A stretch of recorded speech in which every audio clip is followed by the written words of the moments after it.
conflict resolution teenagers and Toastmasters, Misty Dobson. I've got two teenagers.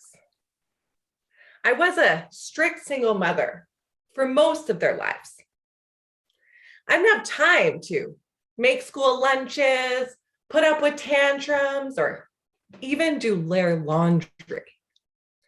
When Tide Pods were invented, I bought them on the spot. I looked at my 5-year-old and I was like, hey, put your clothes in here, put this thingy in, and push this button. You do laundry now. What a big girl you are. Now, my kids weren't perfect, but my strict parenting style seemed to work. And then my son turned 13. Don't you use that tone with me. Did you just roll your eyes? This is not how these years are going to go.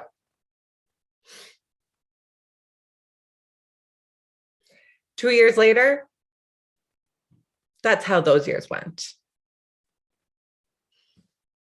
My son's grades plummeted. He was vaping. He was lying. He was even stealing.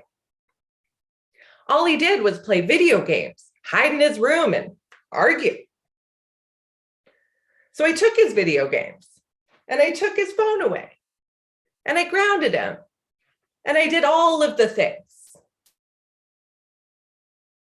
Nothing worked. So doing this project on conflict resolution, all I could think was, Toastmasters, where were you 5 years ago? So now I am a Toastmaster, and my son is almost 18. And I've got 3 tips on how you can use your Toastmaster skills to parent a teenager. Number 1, the sandwich method. Wrap everything you say to them up in roses.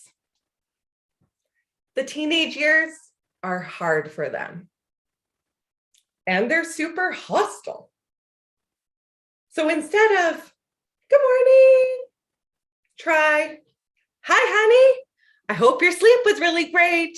School's happening soon. You got this. Treat them just like a brand new Toastmaster. We don't criticize. We don't stress them out. We only cheer them on. Number 2 is listening skills.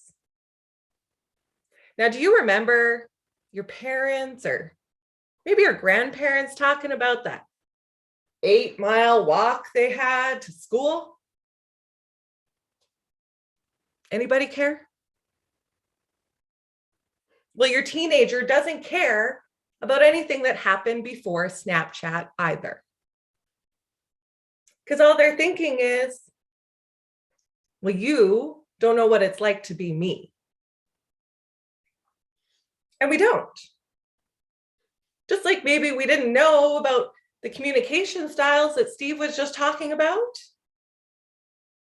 But that doesn't matter in Toastmasters, because we are trained evaluators, and evaluators learn to listen.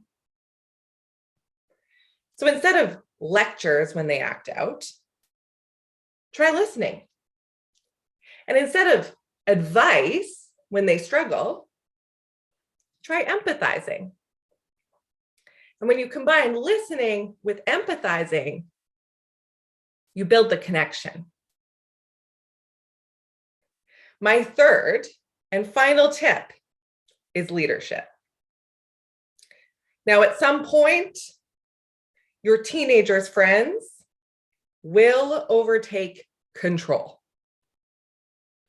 The older they get, the less control you have, and it's terrifying. I mean, first, I was a dictator. I said this, they did that. I give you a Tide Pod, you do the laundry. Parenting's no problem when we're a dictator. Then their friends walk in and I'm left over here like, hello? Can you still hear me? I did say something, but you didn't listen. So take the leadership training and start mentoring at Toastmasters. As a mentor, you learn really quickly that you can't control what your mentee does. No more than I could make sure my son didn't just buy another vape. My mentor, Ron, he makes a suggestion. I usually listen. And he got me to do this without ever yelling at me, threatening me, or taking my toys away. So let go of that control. And instead, lead and mentor your team. Because maybe there's a little chance that they'll take some advice. Conflict resolution, teenagers and Toastmasters. Your 3 tips are sandwich your every sentence, listen and connect, mentor like a pro.